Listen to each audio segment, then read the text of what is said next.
अगर आप भी चाहते हैं ऑडियो वीडियो सबसे पहले आप तक पहुंचे, तो लाल बटन दबाकर चैनल को सब्सक्राइब करें और बेल आइकन को दबाना ना भूलें।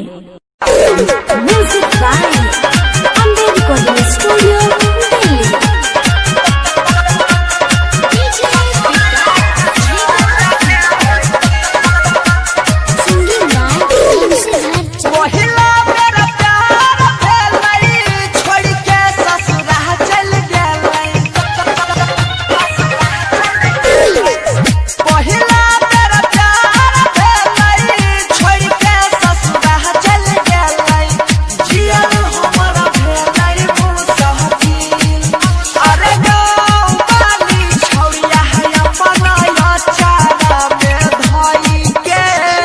ससुराला के चढ़े लगे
ससुराला के चढ़े लगे